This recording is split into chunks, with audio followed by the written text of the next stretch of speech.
So the last thing that we'll talk about in this module is other things to think about, putting some things in place, logistics, some safety concerns. We'll start with the warm-up. Of course, should just be a part of any workout. Let me grab my pen here. Should be a part of any workout, of course. This includes a general warm-up, then some stretching, and then last but not least, some specific warm-ups. So the specific warm-ups are, mainly what we're talking about here. In this section, we've already covered warm-ups, but specific warm-ups for plyometrics would be things like marching, jogging, skipping, doing lunges, backpedaling, shuffles, karaoke, etc. So those type of exercises, and they're all kind of low intensity but dynamic movements. Again, the idea that we're specifically warming up for plyometrics by doing those. You should do these, I don't know, 10 to 20 meters, and at least 10 total sets would be a good idea. So one other thing, as we talk about plyometrics, as we kind of move into, okay, so who should do these and who shouldn't? The NSCA kind of has come out and said that ultimately anyone can and should be doing these. This goes anywhere from youth to, of course, high school, college-aged, mature individuals, as well as older individuals if they feel comfortable. We'll spend a little bit more time on the youth because I think that's at least where some of the controversy exists. I don't think anyone is arguing that 18-year-old athletes should not be doing plyometrics. So this comes directly from the NSCA. They say under proper supervision with appropriate program that prepubescent and adolescent children may perform plyometric exercises. So ultimately, what this is saying is you can do plyometrics, but don't do the high intensity lower body plyometrics. Don't do depth jumps. Don't do anything from heights. Those you want to completely stay away from. Ultimately, what this comes down to is if you are the Russian version of the plyometrics, they say, no way, Jose, don't do any of that. However, with kind of this introduction, as I've told you, there's two camps. There's the Russians who are, it's only high intensity exercises versus now this kind of general plyometrics using this. Do those, stay away from the high intensities, right? Things to consider, both physical, I'd say that's more important, but you can also take into account their emotional maturity. Ultimately, the primary goal is to develop neuromuscular control that will carry over into their sport and help them as an adult. Again, with that, the idea, just kind of common sense, I think, is work from a simple to a complex movement, right? Making sure that you're teaching and you're preaching, as we've talked about. You're teaching them how to do these movements and repetitively preaching to do them. Start simple so that they can get the basics down and progress into more complex. Right? And similar, if not longer, recovery times are needed. Again, this is somewhat of a controversial topic. I'll throw up. The NSCA has kind of actually put out a position paper / like research. Here's the research that's been done. I'll post a copy of that online. I suggest you gotta just read through it if you're interested in dealing with any junior high or younger high school students. Other things to think about, plyometric exercises, combining those with resistance training. Again, usually the adaptations in strength are also want to be met with adaptations in power, so of course it makes sense to combine the two. Right? The idea is you always want to do opposites here. Right? I think that's the primary takeaway from this one slide. This idea is that you want to combine lower body resistance training with upper body plyometrics, and then on other days do upper body resistance training with lower body plyometrics. Right? You don't want to do both of them on the same day, so you don't want to target lower body resistance training and lower body plyometrics. Right, so here's a sample schedule. Again, just the idea of being able to alternate. Again, you'll notice that our plyometrics, we are doing a couple of things here, right? So we're alternating lower body with the plyometrics and upper body. What I want to say though is that a couple things. One, you see we have at least a rest period of 48 hours, right? But again, as recovery time is really important, what this suggestion, and this is out of the NSCA kind of training stuff, is they suggest doing low intensity plyometrics, and then if you're going to follow it up shortly thereafter, only 48 hours, you'll see high intensity, or I should have said, if you're doing high intensity, then you want to couple that with a low intensity. Right? So ultimately, that's what they do, is alternating low intensity and high intensity if you're going to alternate them every 48 hours. Right? And then, of course, they're also alternating lower body and upper body. So upper body, lower body, etc., etc. Right. Another potential thing that you can do is there are some workouts that are ultimately kind of combining plyometrics with resistance training in them. These are, I'll say this, only made for extremely advanced athletes or extremely advanced trainers. The idea is that you're kind of pairing both of these together. You're really stressing both systems and trying to train for those as you might in a competition.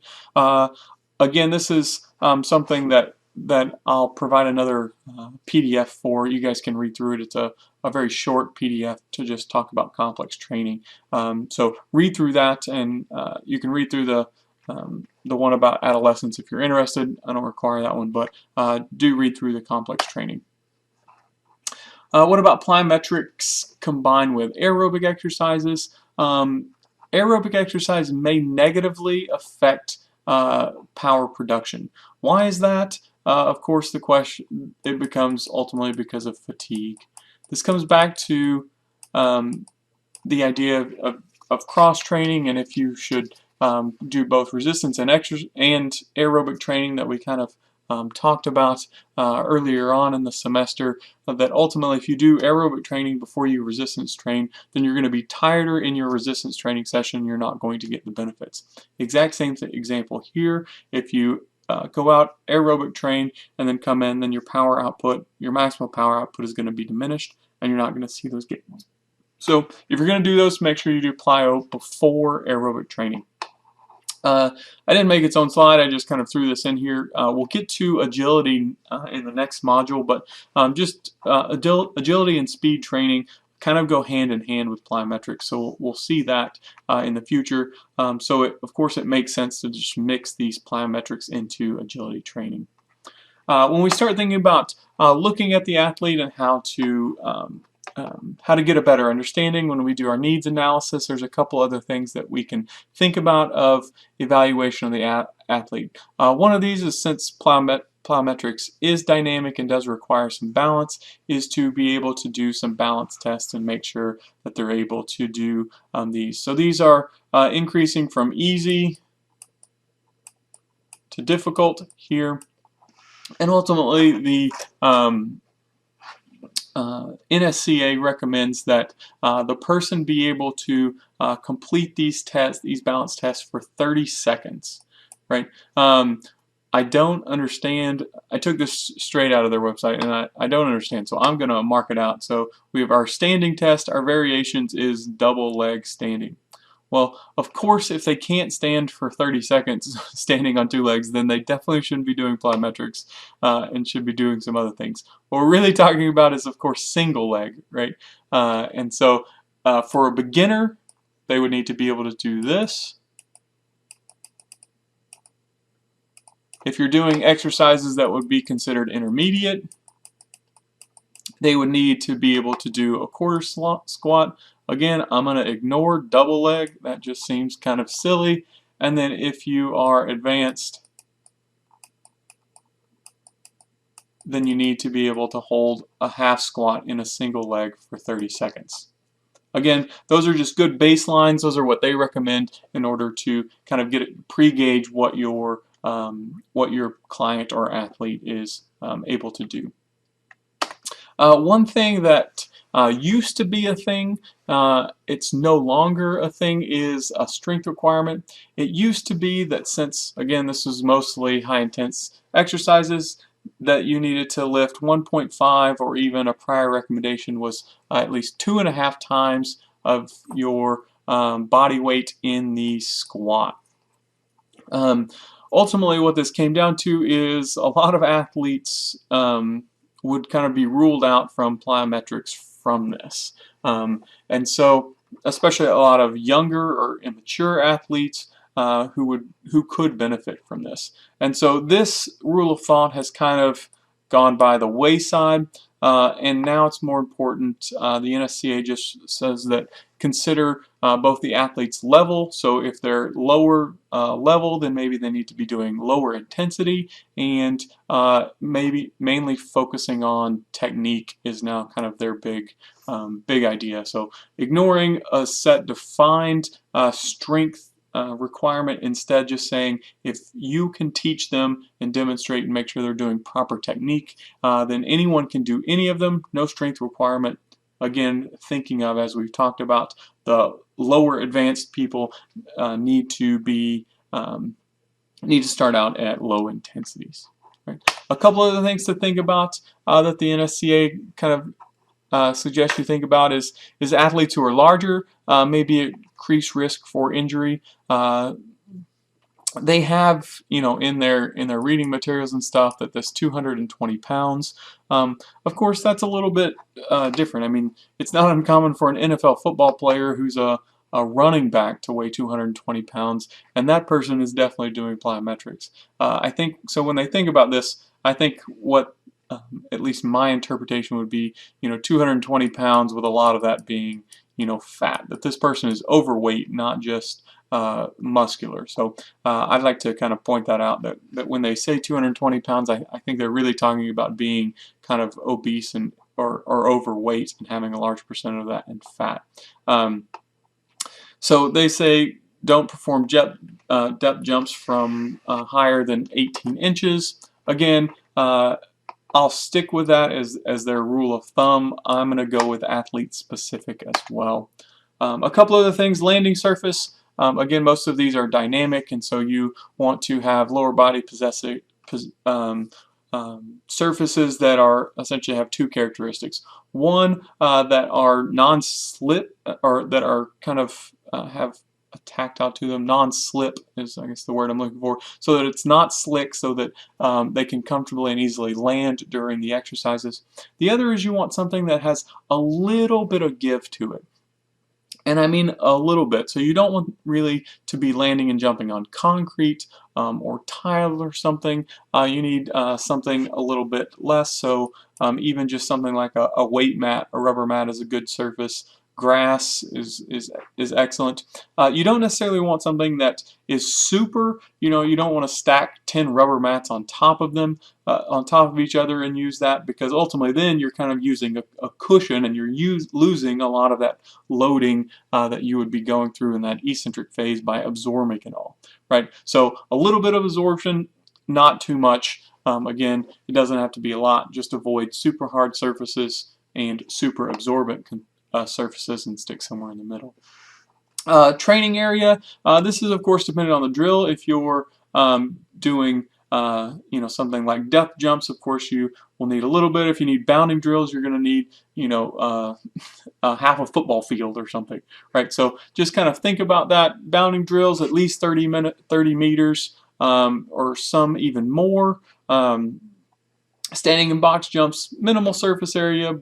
Make sure your ceiling height, so you're not hitting your head or anything like that, and just again, make sure it's safe. I think that's common sense. And then last but not least, since we've kind of talked about depth jumping, NSCA doesn't go into this, but ACSM likes to talk about it, and so I'm going to highlight those. So their recommended depth jumps range from 16 to 42 inches. with kind of the normal being this 30 to 32 inches of the box that you're going to jump off of.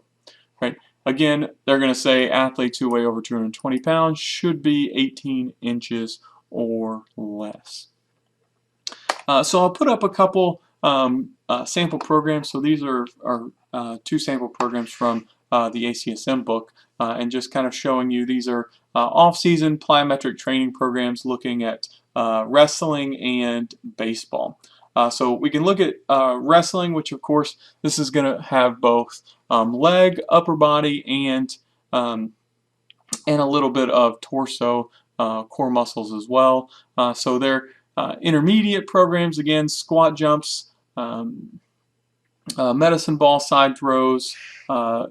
Just kind of look through these. So here's their intermediate. They also have some low to moderate intensity drills that they can do that. So here's, kind of keeping that foot contacts in the relatively low phase for the intermediate person. Baseball program, these are going to have a lot of focus on both core and upper body. So I kind of like that, as well as some lower body. If we look at advanced, again, foot contacts, we'll highlight those. These are advanced, so they're much higher. When we talk about these drills are much higher intensity. So we've thrown in some box jumps. We've thrown in depth jumps that weren't in before in both our basketball and our weightlifting. So again, we're starting to include those really high. As we've talked about, single leg, that's another high intensity exercise. Power drops. Again, if you're not familiar, Google is great. Look some of these up to just get an idea. With the idea, again, foot contacts, upper body repetitions, increasing over our intermediate guys that we see here. So that'll finish up plyometrics, and we'll hit agility and speed in the next module.